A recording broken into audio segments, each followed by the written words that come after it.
सुरुवातीला महत्त्वाची घडामोड मुंबईतनं गिरगाव मेट्रो स्थानकाजवळ बेस्ट बसचा अपघात झालाय। गिरगाव मेट्रो स्थानकाजवळ बेस्ट बस खड्ड्यात पडली आहे।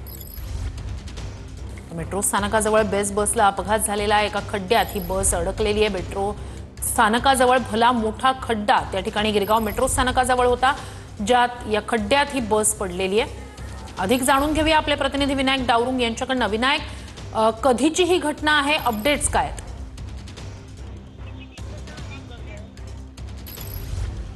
बरोबर आहे, सकाळची वेळ आहे आणि सकाळच्या वेळी या ठिकाणी गिरगावमध्ये आपण जर पाहिलं तर मेट्रोचं काम आणि त्याचप्रमाणे स्थानिक बिल्डरचं जे आहे ते काम या ठिकाणी सुरू आहे आणि त्याच ठिकाणी हा रस्ता पूर्णपणे खचलेला आहे आणि रस्ता खचल्यामुळे बसचा संपूर्ण टायर जो आहे तो खड्ड्यात गेलेला आपल्याला पाहायला मिळतोय। संपूर्ण हा टायर आतमध्ये खड्ड्यात खचलेला पाहायला मिळतोय। संपूर्ण ही बस ती कलंगलेली पाहायला मिळते। सगळ्या प्रवाशांना जे आहे ते बाहेर काढण्यात आलेलं आपल्याला पाहायला मिळते। सगळ्या प्रवाशांना बाहेर काढलंय सुखरूप, परंतु प्रश्नचिन्ह जे आहे ते स्थानिक आता नागरिक या ठिकाणी उपस्थित करतायत आणि स्थानिकांचं म्हणणं आहे की मेट्रो आणि इतर कामं महापालिकेची सुरू आहेत आणि त्यामुळेच ही बस जी आहे ती कलंगली।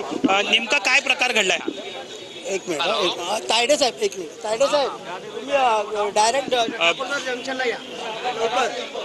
नेमका हा प्रकार काय घडला? अरे इकडे बस ही गेली आहे, याला कारण म्हणजे भरपूर कारण आहे त्यांच्याकडे। ही जे काम चालू आहे गव्हर्नमेंटचं, एक मेट्रोचं आणि मोंटो कार्गोचं, त्यांची अवजड वाहनं वारंवार कंप्लेंट केल्या तरी इकडे अवजड वाहनं इकडे फिरवत असतात आणि दिवसभर पहाटे जे रात्री जे चालू करतात ते पहाटे सकाळी 7 वाजेपर्यंत त्यांना हकलवायला लागतं, कारण मुलांच्या शाळेची वेळ झालेली असते तेव्हा ते गाड्या काढतात। वारंवार कंप्लेंट करून पण याच्याकडे कोणी लक्ष देत नाही आहे। प्रवासी होते का बसमध्ये? काय बसमध्ये होते 20-25 प्रवासी होते, त्यांना सुखरूप बाहेर काढण्यात आलं, कोणालाही इजा झाली नाही आहे।